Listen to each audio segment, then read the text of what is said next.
എടി മിണ്ടിപ്പോരുത്, ഒന്ന് കളയും നിന്നെ ഞാൻ. ഇപ്പോഴും നിനക്ക് ഞാൻ ആരാണെന്ന് ശരിക്കും മനസ്സിലായിട്ടില്ല. കുറച്ചു കാലം നിന്നോടുള്ള ഇഷ്ടം കൊണ്ട് നിന്നോടൊന്ന് ചിരിച്ച് സംസാരിച്ചപ്പോഴേക്കും ഞാൻ വെറും ഉണ്ടാക്കാനാണെന്ന് നീ വിചാരിച്ചോ? എന്നോട് കളിച്ച വിവരം അറിയും നീ. ഞാൻ ചോദിക്കുന്നതിന് സത്യസന്ധമായ ഉത്തരം പറഞ്ഞില്ലെങ്കിൽ നിന്റെ കഥ ഞാൻ തീർക്കും. നമ്മൾ തമ്മിലുള്ള ധാരണ എന്താണെന്ന് മുകുന്ദൻ അറിയോ? ഞാൻ ആരോടൊന്നും പറഞ്ഞിട്ടില്ല. പിന്നെ എന്തിനാടി അവൻ കോളേജിൽ വന്ന് എന്നോട് അലമ്പുണ്ടാക്കിയത്? വക്കീല് കോളേജിൽ വന്നിരുന്നോ? നിനക്കൊന്നും അറിയില്ലായിരിക്കും. എന്നെ മണ്ടനാക്കാൻ നോക്കിയ നിന്നെ ഞാൻ വച്ചേക്കില്ല, ഓർത്തോ? പറ, നീ മുകുന്ദനോട് എന്താ പറഞ്ഞത്? ഞാനൊന്നും പറഞ്ഞിട്ടില്ല. സത്യം പറഞ്ഞോണം. സത്യം. അപ്പോഴേക്കും പിണങ്ങിയോ? ഇതൊക്കെ ഞാൻ സ്നേഹം കാണിക്കുന്ന രീതികളല്ലേ? നിനക്കെന്താ ഭ്രാന്താണോ? ഇതാണ് എനിക്ക് ഇഷ്ടമല്ലാത്തത്.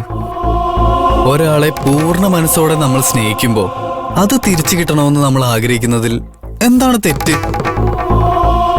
അതിന് ചിലപ്പോ ചില വളഞ്ഞ വഴിയൊക്കെ എടുക്കേണ്ടി വന്നെന്നിരിക്കും.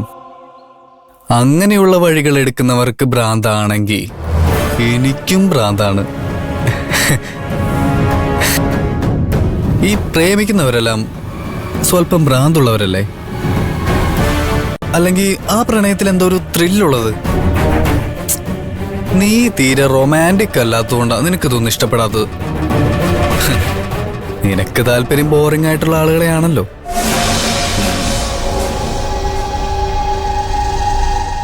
മുകുന്ദനെ പോലെ അവനൊക്കെ വളരെ പ്രഡിക്റ്റബിൾ അല്ലേ? അവൻ എപ്പോ എന്ത് ചെയ്യുമെന്ന് ആർക്ക് വേണമെങ്കിലും പറയാൻ പറ്റും. അങ്ങനെ ഒരാളുടെ കൂടെ എങ്ങനെ ജീവിക്കാനാ? ബോറടിക്കില്ലേ? അതേസമയം ഞാൻ എക്സൈറ്റിംഗ് അല്ലേ?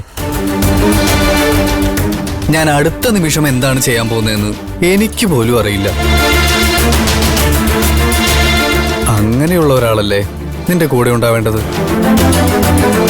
ജീവിതത്തില് സമയം പോകുന്നത് അറിയില്ല.